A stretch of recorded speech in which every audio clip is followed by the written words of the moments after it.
So I am sure आपके मन में सवाल ज़रूर होगा कि विटामिन डी थ्री की एग्जैक्ट डोसेज क्या है और क्या विटामिन डी थ्री ज़्यादा लेने से टॉक्सिक हो सकता है, क्या ये डेंजरस हो सकता है।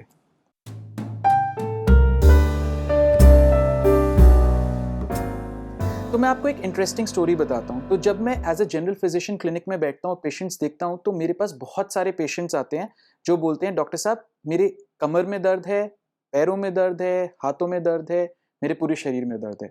इनमें से कुछ या डिफरेंट तरह के दर्द के साथ लोग प्रेजेंट करते हैं। तो मैं जनरली क्या करता हूँ, कुछ बैटरी ऑफ टेस्ट लिखता हूँ। उस टेस्ट में एक कंपोनेंट होता है विटामिन डी थ्री का टेस्ट। एंड आप यकीन नहीं मानेंगे, 90% से ज्यादा पेशेंट्स में ये विटामिन डी थ्री लेवल इधर डेफिशिएंसी या सीवियर डेफिशिएंसी में आता है। तो अब जब मैं ये रिपोर्ट देखता हूं, तो और ट्रीटमेंट के साथ साथ मैं विटामिन डी थ्री ऐड करता हूं, और जो एग्जैक्ट डोजेज में ऐड करता हूं वो करता हूं विटामिन डी थ्री का 60,000 इंटरनेशनल यूनिट्स एवरी वीक। सो हफ्ते के पहले दिन, लेटेस्ट से आपने मंडे को अगर विटामिन डी थ्री लिया 60,000 इंटरनेशनल यूनिट्स, सो आपको नेक्स्ट मंडे रिपीट करना है। अब ऐसा कब तक करना चाहिए और किस फॉर्म में विटामिन डी थ्री अवेलेबल होता है। Vitamin D three generally 3 form में अवेलेबल होता है, ग्रैन्यूल्स फॉर्म में, या फिर टैबलेट फॉर्म में, या फिर 5 ml या 10 ml की बॉटल के फॉर्म में। अब मेरा जो पर्सनल प्रेफरेंस है वो टैबलेट या सिरप फॉर्म में है, क्योंकि ग्रैन्यूल्स क्या होता है, ग्लास में जो मिल्क ग्लास होता है या वाटर ग्लास होता है उसमें स्टक रह जाते हैं। तो जो एक्चुअली 60,000 इंटरनेशनल यूनिट्स होता है वो basically is equal to 1.5 milligram of vitamin D three, वो पूरा बॉडी में या स्टमक में नहीं जाता है फॉर एब्सॉर्प्शन। तो इसीलिए मेरा प्रेफरेंस टैबलेट या सिरप बॉटल्स में होता है। तो आप विटामिन डी थ्री कंज्यूम करते हैं 60,000 international units every week for at least 6 to 8 weeks, and after 2 months, after 6 to 8 weeks, I order और request for a repeat vitamin D three level. अगर वो सफिशिएंट रेंज में आ जाता है तो जनरली आई से कि for next 3 to 4 months vitamin D three tablet या syrup once every month 1 month repeat किया जा सकता है फॉर अ मेंटेनेंस डोज। तो अब लेकिन सबसे बड़ा क्वेश्चन आता है कि ये विटामिन डी थ्री डेफिशिएंसी 90% से भी ज्यादा लोगों में कैसे उत्पन्न हुई या कैसे हो गई। सो बेसिकली इसके पीछे इसका रीजन जानने के लिए हमें उसकी बैकग्राउंड समझना है, विटामिन डी थ्री कैसे प्रोड्यूस होता है। सो विटामिन डी थ्री का जो मेजॉरिटी प्रोडक्शन है वो होता है स्किन के द्वारा।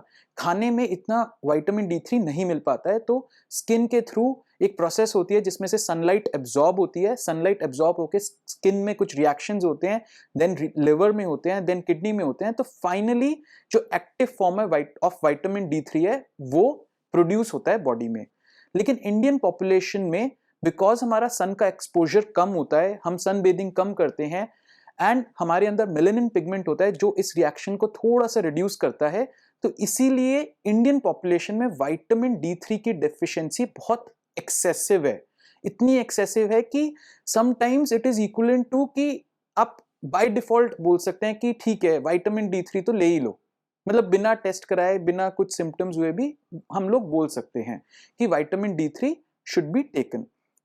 अब जब विटामिन डी थ्री लोग लेते हैं तो उसके साथ साथ उसके बेनिफिट्स क्या होते हैं, vitamin D three exactly help क्या करता है, या बॉडी में जब प्रोड्यूस होता है तो एग्जैक्टली उसका क्या रोल होता है वो भी जानना जरूरी है। तो vitamin D three basically calcium और फास्फोरस का एब्जॉर्प्शन कॉज करता है बॉडी में। तो जब कैल्शियम एब्जॉर्ब होता है वो हेल्प करता है मिनरलाइजेशन ऑफ बोन्स में। तो एग्जैक्टली बच्चों में इसलिए इंपॉर्टेंट होता है कि जब बोन्स फ्यूज नहीं होती हैं तो बोन्स की ग्रोथ में हेल्प करता है, बड़ों में हेल्प करता है, और इसकी डेफिशिएंसी अगर होती है तो बच्चों में रिकेट्स हो जाता है, बड़ों में ऑस्टियोमलेशिया हो जाता है।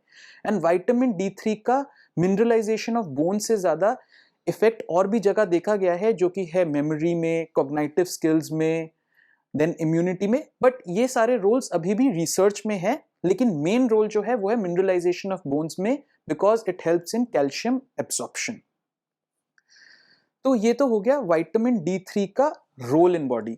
अब विटामिन डी थ्री की एक्चुअल रेकमेंडेड डेली अलाउंस क्या है, आरडीए जिसको बोलते हैं, गाइडलाइंस क्या है। गाइडलाइंस कहती हैं कि एवरी डे एक इंडिविजुअल को 600 international units of vitamin D three मिलना चाहिए, which is equal to 15 microgram, 15 mcg of vitamin D three मिलना चाहिए, जो कि नहीं मिल पाता है जिसकी वजह से हो जाती है डेफिशिएंसी। एंड इसीलिए हम लोग एक बोलस डोज देते हैं, 60,000 इंटरनेशनल यूनिट्स की बोलस डोज देते हैं ताकि वो डोज जल्दी रिकवर हो जाए डेफिशिएंसी की। एंड देन हम बोलते हैं कि मेंटेनेंस डोज एवरी 1 मंथ ले सकते हैं फॉर नेक्स्ट 4 और 5 मंथ्स। नाउ कुछ लोग ये बोलते हैं कि हम ये जब ये डेफिशिएंसी है तो हम 60,000 इंटरनेशनल यूनिट्स हर रोज ले लेते हैं या हर दूसरे दिन ले लेते हैं या फिर हर तीसरे दिन क्यों नहीं लेते, हर हफ्ते क्यों लेते हैं। तो मेरा जवाब ये होता है, ये मेडिकल साइंस है, ये रिसर्च बेस्ड साइंस है, ये एविडेंस बेस्ड साइंस है। इसमें देखा गया है कि अगर आप 7 डेज से पहले विटामिन D3 की डोज कंज्यूम करते हैं more than 60,000 international units per week हो जाता है, तो जनरली क्या होता है, विटामिन D3 का स्लोली एंड स्लोली एक्सेस हो जाता है।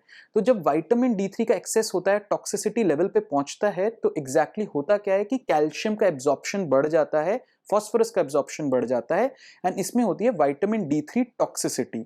और इसमें 2 साइड इफेक्ट्स आते हैं, immediate side effects and delayed side effects. Immediate side effects होते हैं कि लोगों को nausea, vomiting, constipation, dizziness, confusion, then anorexia हो जाता है, भूख नहीं लगती है, एक्सेसिव कंपल्शन हो जाता है मोटापे का, भूख नहीं लगती है, ये सब, पॉलीयूरिया हो जाता है, थर्स्ट फील होती है, ये सब इमीडिएट साइड इफेक्ट्स हैं विटामिन D3 टॉक्सिसिटी के।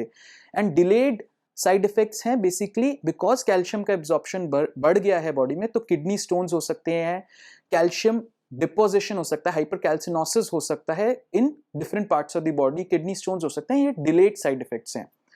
But generally as a rule of thumb in common medical practice vitamin D3 toxicity नहीं देखी गई है, क्योंकि जो डोज है वो बहुत अच्छी तरह लोगों को समझ आती है, प्लस विटामिन D3 की इतनी डेफिशिएंसी है इंडियन पॉपुलेशन में कि टॉक्सिसिटी होने के चांसेस कम हो जाते हैं। लेकिन आपको इसके बारे में अवेयर होना बहुत जरूरी है कि विटामिन D3 की टॉक्सिसिटी एग्जैक्टली क्यों होती है और उसके साइड इफेक्ट्स क्या होते हैं। इसीलिए हमारी रिकमेंडेशन है कि 60,000 international units per week for 6 to 8 weeks, repeat a blood test and then continue a maintenance dose for 3 to 4 months. Obviously, this video is only for information. ये information के लिए है। Actual consumption of vitamin D3 tablet, syrup या granules लेने से पहले आपको अपने जनरल फिजिशियन को कंसल्ट करना चाहिए, आपको एक ऑर्थोपेडिशियन को या फिर किसी भी डॉक्टर को कंसल्ट करके ही कोई भी दवाई लेनी चाहिए। ये वीडियो का पर्पस ओनली एक जनरल इंफॉर्मेशन स्प्रेड करने के लिए है। सो नाउ अब क्या करते हैं, कुछ लोगों में जैसे बहुत एजिड लोग होते हैं, उनमें क्या हम एज अ मेडिकल प्रैक्टिस क्या करते हैं, हम विटामिन D3 की बोलस डोज के साथ साथ क्या करते हैं, एवरी डे 200 इंटरनेशनल यूनिट्स की एक मेंटेनेंस डोज जिसमें कैल्शियम भी साथ में होता है वो ऐड कर देते हैं। जनरली जो कॉमन टैबलेट्स हैं उसमें calcium and vitamin D and folic acid वगैरह का एक कॉम्बिनेशन होता है, जिसमें कि विटामिन D3 200 इंटरनेशनल यूनिट्स है। So along with bolus dose of 60,000 international units per week से हम चालू करते हैं एंड हम उसको पर मंथली ले जाते हैं, बट एक regular dose 200 international units per day की मेंटेन रखते हैं। ये जस्ट एक मेडिकल प्रैक्टिस में एक फॉलो करते हैं, बट इसके बारे में एग्जैक्ट गाइडलाइंस आपको आपके डॉक्टर ही बताएंगे कि ये आपके लिए जरूरी है या नहीं। अगेन इस वीडियो का पर्पस आपकी जनरल इंफॉर्मेशन बढ़ाने के लिए है, आपको मेडिकल साइंस के बारे में एक understanding and scientific mind develop करने के लिए है कि हर चीज जो डॉक्टर बोलते हैं आपको उसके पीछे एक बहुत बड़ी साइंस होती है, उसके पीछे एक एविडेंस होती है, उसके पीछे रिसर्च होती है।